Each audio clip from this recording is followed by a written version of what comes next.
وَلَقَدْ عَلِمْتُمُ الَّذِينَ اعْتَدَوْا مِنكُمْ فِي السَّبْتِ فَقُلْنَا لَهُمْ كُونُوا قِرَدَةً خَاسِئِينَ. അസ്സലാമു അലൈക്കും വറഹ്മത്തുള്ളാഹി വബറകാതുഹു. ബിസ്മില്ലാഹ് അൽഹംദുലില്ലാഹ് വസ്സലാത്തു വസ്സലാമു അലാ റസൂലില്ലാഹ്. സഹോദരങ്ങളെ, സൂറത്തുൽ ബഖറയുടെ 65-ാമത്തെ ആയത്തിന്റെ പഠനവുമായി ബന്ധപ്പെട്ട് കഴിഞ്ഞ 2-ാമത്തെ ക്ലാസ്സിൽ ബനു ഇസ്രായേലിയർക്ക് ശബത്ത് ദിവസവുമായുള്ള, അതായത് ശനിയാഴ്ച ദിവസവുമായുള്ള ബന്ധമാണ് നമ്മൾ ചർച്ച ചെയ്തത്. ഈ ദിവസം അവർക്കൊരു പ്രധാനപ്പെട്ട ദിവസമാണ്. അന്ന് ഇസ്രായേൽ ജനതയെ സംബന്ധിച്ചിടത്തോളം അവർക്ക് ചില പ്രത്യേക അനുഷ്ഠാന കർമ്മങ്ങൾ ഈ ദിവസത്തിൽ ആചരിക്കേണ്ടതുണ്ട്. ഈ സബത്ത് ദിവസം അവർ ജോലികളിൽ നിന്നെല്ലാം ഒഴിവായി നിൽക്കണമെന്നാണ് അല്ലാഹു സുബ്ഹാനഹു വ തആല അവരോട് കൽപ്പിച്ചത്. എന്നാൽ അവരിൽ ചില ആളുകൾ ഈ ദിവസത്തിൽ അള്ളാഹുവിന്റെ ഈ കൽപ്പന ലംഘിക്കുകയാണ് ചെയ്തത്. അതിനെക്കുറിച്ചാണ് അള്ളാഹു സുബ്ഹാനഹു വ തആല ഈ 65-ാമത്തെ ആയത്തിൽ പറഞ്ഞത്, വലഖദ് അലിംതുമുൽ ലദീന അതദൗ മിൻകും ഫിസ് സബത്. നിങ്ങളിൽ നിന്ന് സബത്ത് ദിനത്തിൽ അതിക്രമം കാണിച്ചവരെ പറ്റി നിങ്ങൾ അറിഞ്ഞിട്ടുണ്ടല്ലോ എന്ന്. ഇവിടെ അള്ളാഹു സുബ്ഹാനഹു വ തആല പറഞ്ഞ പോലെ ഈ ദിവസത്തിൽ അതിക്രമം കാണിച്ചവർ ആരാണ് എന്നാണ് ഇൻഷാ അല്ലാഹ് ഇന്ന് നമ്മൾ പഠിക്കാൻ പോകുന്നത്. ഇവിടെ അള്ളാഹു പറഞ്ഞ ഈ സംഭവം അത് വ്യക്തമായി സൂറത്തുൽ അറാഫിലെ 163 മുതൽ 166 വരെയുള്ള ആയത്തുകളിൽ പ്രതിപാദിക്കുന്നുണ്ട്. ഇക്കാര്യം ഈ ആയത്തിന്റെ 1-ാമത്തെ ക്ലാസ്സിൽ ഇവിടെ സൂചിപ്പിച്ചതാണ്. എന്നാൽ സഹോദരങ്ങളെ, തഫ്സീർ പണ്ഡിതന്മാർ ആ ഭാഗത്ത് ഈ വിഷയവുമായി ബന്ധപ്പെട്ടുകൊണ്ട്, സബത്ത് ദിനത്തിൽ ഇസ്രായേൽ അതിക്രമം കാണിച്ച വിഷയവുമായി ബന്ധപ്പെട്ടുകൊണ്ട് അതിന്റെ വിശദരൂപം നമുക്ക് പറഞ്ഞു തരുന്നുണ്ട്. ഇസ്രായേൽ ജനതക്കിടയിൽ ഈ സംഭവം നടന്നത് അത് ഇന്ന് അൽ അഖബ എന്ന പേരിൽ അറിയപ്പെടുന്ന ഏലാത്ത് എന്ന പ്രദേശമാണ് എന്നാണ് ഭൂരിഭാഗം പണ്ഡിതന്മാരും അഭിപ്രായപ്പെടുന്നത്. അവിടെ താമസിച്ചിരുന്ന ബനു ഇസ്രായേലിയർ അവർ മീൻപിടുത്തക്കാരായിരുന്നു എന്നാണ് ചരിത്രം നമ്മെ പഠിപ്പിക്കുന്നത്. എന്നാൽ സഹോദരങ്ങളെ, തൗറാത്ത് അനുസരിച്ചുകൊണ്ട് ജീവിക്കേണ്ട ഈ ബനു ഇസ്രായേലിയർ അവർ അള്ളാഹുവിന്റെ കൽപ്പനകൾ അനുസരിക്കുന്ന ആ വിഷയത്തിൽ വീഴ്ച വരുത്തുന്ന സ്വഭാവക്കാരായിരുന്നു. അതുകൊണ്ട് തന്നെ അള്ളാഹു അവരെ ശരിക്കും പരീക്ഷിക്കുകയാണ് ചെയ്തത്. ഇവിടെ സൂചിപ്പിക്കപ്പെട്ട പോലെ ശനിയാഴ്ച ദിവസം അള്ളാഹു അവർക്ക് നിയമമാക്കിയതനുസരിച്ച് അവർ ശബ്ബത്ത് ആചരിക്കേണ്ട ദിവസമാണ്. അന്നവർ ജോലി ചെയ്യാൻ പാടുള്ളതല്ല, മറിച്ച് ഈ ശനിയാഴ്ച ദിവസത്തിൽ അവർ പ്രത്യേക ആരാധനാ കർമ്മങ്ങൾ നടത്തേണ്ട ഒരു ദിവസമായിക്കൊണ്ട് അള്ളാഹു സുബ്ഹാനഹു വ തആല അവർക്ക് നിശ്ചയിച്ചു കൊടുത്തിട്ടുള്ളതാണ്. എന്നാൽ സഹോദരങ്ങളെ, അള്ളാഹുവിന്റെ നിയമങ്ങളിൽ നിന്ന് ഒഴിഞ്ഞു മാറാനുള്ള സൂത്രങ്ങൾ അത് ആവിഷ്കരിക്കാനുള്ള ഒരു പതിവ് അത് യഹൂദികൾക്കുണ്ടായിരുന്ന ഒരു സ്വഭാവമാണ്. അതുകൊണ്ട് തന്നെ അള്ളാഹു സുബ്ഹാനഹു വ തആല അവരിൽ ഒരു പരീക്ഷണം നടത്തുകയാണ്. അവർ മത്സ്യം പിടിക്കാറുള്ള ആ തുറമുഖത്ത് ശനിയാഴ്ച ദിവസം മത്സ്യങ്ങൾ വെള്ളത്തിന് മുകളിൽ തലപൊക്കിക്കൊണ്ട് മത്സ്യങ്ങളുടെ ആധിക്യം അവിടെ പ്രകടമാകും. എന്നാൽ മറ്റു ദിവസങ്ങളിൽ ഈ രൂപത്തിൽ മത്സ്യങ്ങൾ അവിടെ ആ സ്ഥലത്ത് പ്രത്യക്ഷപ്പെടാറില്ല.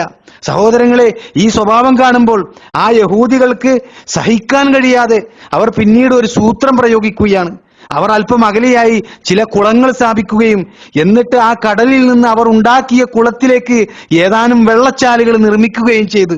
അങ്ങനെ ശനിയാഴ്ച ദിവസം അവിടെ എത്തുന്ന മത്സ്യങ്ങൾ ഈ വെള്ളച്ചാലിലൂടെ കുതിച്ചു വന്നുകൊണ്ട് ആ കുളത്തിൽ തങ്ങിയതായി ഇവർ കണ്ടാൽ ഉടനെ തന്നെ അവർ ആ കുളത്തിന്റെ മുഖഭാഗം അത് അടച്ചുകെട്ടുകയും എന്നിട്ട് പിറ്റേ ദിവസം, അതായത് ശനിയാഴ്ച കഴിഞ്ഞുള്ള ആ ഞായറാഴ്ച ദിവസം അവർ ആ മത്സ്യങ്ങളെ പിടികൂടുകയും ചെയ്യും. അങ്ങനെ ശനിയാഴ്ച ദിവസം മത്സ്യം പിടിക്കാനുള്ള ജോലിക്ക് പോയി എന്ന കുറ്റത്തിൽ നിന്ന് അവർ മുക്തരാകണമെന്ന് അവർ പൊതുജനങ്ങളുടെ മുമ്പിൽ ഞങ്ങൾ മുക്തരാണ് എന്ന് അവർ വാദിക്കുകയാണ്. ഇത് അള്ളാഹുവിന്റെ മതനിയമങ്ങൾക്ക് നേരെയുള്ള കാപട്യമായ പ്രവർത്തനമാണ്. ഈ ഒരു പ്രവർത്തനം ഒരു അക്രമമായിട്ടാണ് അള്ളാഹു സുബ്ഹാനഹു വ തആല ഇവിടെ ഈ ആയത്തിൽ വിശേഷിപ്പിച്ചത്. സഹോദരങ്ങളെ, ഈ സംഭവത്തോടു കൂടി ആ പ്രദേശത്തിലുള്ള ആളുകൾ അവർ 3 വിഭാഗക്കാരായി മാറുകയാണ്. ഒന്നാമത്തെ വിഭാഗം അവർ അള്ളാഹുവിന്റെ നിയമം ലംഘിച്ചുകൊണ്ട് മത്സ്യം പിടിച്ചിരുന്ന ആളുകളാണ്. സബത്ത് ദിനത്തിൽ അതിക്രമം കാണിച്ചവരെന്ന് അള്ളാഹു സുബ്ഹാനഹു വ തആല ആ ആളുകളെ കുറിച്ചാ പറഞ്ഞത്. ഇനി രണ്ടാമത്തെ വിഭാഗം അവർ ഈ അക്രമികൾ ചെയ്യുന്ന തിന്മയെ തടുക്കുവാൻ വേണ്ടി, അതിൽ നിന്ന് പിന്തിരിപ്പിക്കുവാൻ വേണ്ടി ഉപദേശിക്കുകയും ഗുണദോഷിക്കുകയും ഒക്കെ ചെയ്ത ആളുകളാണ്. ഇനി അവരിൽ ഉണ്ടായിരുന്ന മൂന്നാമത്തെ വിഭാഗം അവർ ആ സബത്ത് ദിനത്തിൽ ചെയ്ത അതിക്രമത്തെ മനസ്സുകൊണ്ട് വെറുക്കുകയും എന്നാൽ തിന്മ ചെയ്യുന്ന ആളുകളെ ഉപദേശിച്ചിട്ട് കാര്യമില്ല എന്ന് കരുതി ഈ വിഷയത്തിൽ മൗനം അവലംബിച്ച ആളുകളാണ്. ഇവർ അവിടെ നടന്ന തിന്മയെ വിരോധിച്ച ആളുകളോട് ചോദിച്ചത്, അള്ളാഹു നശിപ്പിക്കുകയോ കഠിനമായി ശിക്ഷിക്കുകയോ ചെയ്യാൻ പോകുന്ന ഒരു ജനവിഭാഗത്തെ നിങ്ങൾ എന്തിനാണ് ഉപദേശിക്കുന്നത് എന്നാണ്.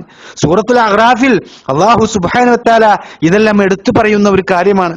അപ്പോൾ ആ അതിക്രമം ചെയ്ത ആളുകളെ ഉപദേശിച്ച, അവിടെ പ്രബോധനം നിർവഹിച്ച ആളുകൾ അവർക്ക് മറുപടി പറഞ്ഞത്, നിങ്ങളുടെ രക്ഷിതാവിങ്കൽ ഞങ്ങൾ അപരാധത്തിൽ നിന്ന് ഒഴിവാകുന്നതിന് വേണ്ടിയാണ്, ഒരു വേള അവർ സൂക്ഷ്മത പാലിച്ചെന്നും വരാമല്ലോ എന്നാണ് സഹോദരങ്ങളെ അവർ മറുപടി പറഞ്ഞത്.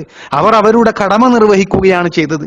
സഹോദരങ്ങളെ, ഈ ചരിത്രമൊക്കെ പഠിപ്പിച്ചുകൊണ്ടാണ് ഇസ്ലാം പഠിപ്പിച്ചു തരാത്ത ഒരു പ്രവർത്തനം ഈ ദീനിന്റെ പേരിൽ നടമാടുമ്പോൾ അത് എതിർക്കേണ്ടത് വിശ്വാസികളുടെ ബാധ്യതയാണ് എന്ന് പണ്ഡിതന്മാർ പറയാൻ കാരണം നുഅ്മാൻ ഇബ്നു ബശീർ റളിയല്ലാഹു അൻഹു നിവേദനം ചെയ്ത ഒരു ഹദീസിൽ കാണാം.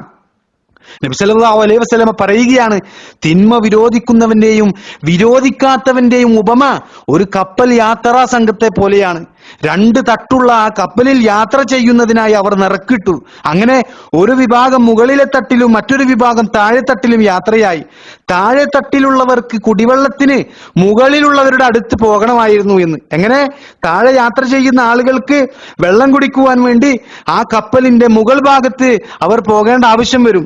അപ്പോൾ ആ താഴെ തട്ടിലുള്ള ചില ആളുകൾ പറയുകയാണ്, നമ്മളുടെ ഈ ഭാഗത്ത് ഒരു ദ്വാരമുണ്ടാക്കുകയാണ് എങ്കിൽ മറ്റുള്ളവരെ ബുദ്ധിമുട്ടിപ്പിക്കേണ്ട ആവശ്യമില്ലല്ലോ. അവരുടെ ലക്ഷ്യവുമായിട്ടെങ്ങാനും അങ്ങനെ മറ്റുള്ളവർ അവരെ വിട്ടാൽ എല്ലാവരും നശിച്ചേനെ, മറിച്ച് അവരുടെ കൈക്ക് പിടിക്കുകയാണെങ്കിലോ അവരും ഇവരും രക്ഷപ്പെടുകയും ചെയ്യുമെന്ന് റസൂലുള്ളാഹി സ്വല്ലല്ലാഹു അലൈഹി വസല്ലമ പറഞ്ഞത് ഇമാം ബുഖാരി രേഖപ്പെടുത്തിയ ഹദീസിൽ സഹോദരങ്ങളെ നമുക്ക് കാണാൻ കഴിയും. അപ്പോ ഇസ്ലാം എന്ന കപ്പലിൽ ദ്വാരമുണ്ടാക്കി അതിന്റെ ആദർശത്തെ നശിപ്പിക്കുന്നവരെ പിടികൂടണമെന്ന് നബി സല്ലല്ലാഹു അലൈഹി വസല്ലമ ഇവിടെ നമുക്ക് പഠിപ്പിച്ചു തരികയാണ്. അപ്രകാരം ചെയ്തിട്ടില്ല എങ്കിൽ എല്ലാവരും അപകടത്തിൽ ചെന്ന് അകപ്പെടുമെന്നാണ് നബി സല്ലല്ലാഹു അലൈഹി വസല്ലമ പഠിപ്പിക്കുന്നത്. ഇത് ഏത് കാലഘട്ടത്തിലായാലും സത്യവിശ്വാസികൾ പിന്തുടരേണ്ട വളരെ പ്രധാനപ്പെട്ട ഒരു കാര്യമാണ് സഹോദരങ്ങളെ.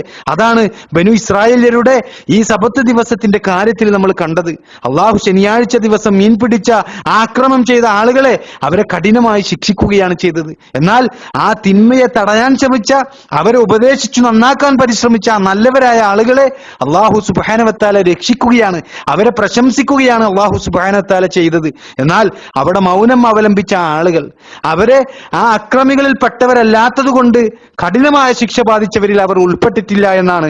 അതുപോലെ തന്നെ അള്ളാഹു പ്രശംസിച്ച ആളുകളിലും അവർ ഉൾപ്പെട്ടിട്ടില്ല എന്ന് പണ്ഡിതന്മാരെ നമുക്ക് പഠിപ്പിച്ചു തരുന്നത്. എന്നാൽ അവരുടെ ഭാഗത്ത് തിന്മ വിരോധിച്ചിട്ടില്ല എന്ന ഒരു വീഴ്ച അത് അവരുടെ ഭാഗത്ത് നിന്നുണ്ടായിട്ടുണ്ട് എന്ന് പണ്ഡിതന്മാർ അഭിപ്രായപ്പെട്ടിട്ടുള്ളത് വിശദീകരിച്ചു തരുന്നത് നമുക്ക് കാണാൻ കഴിയും.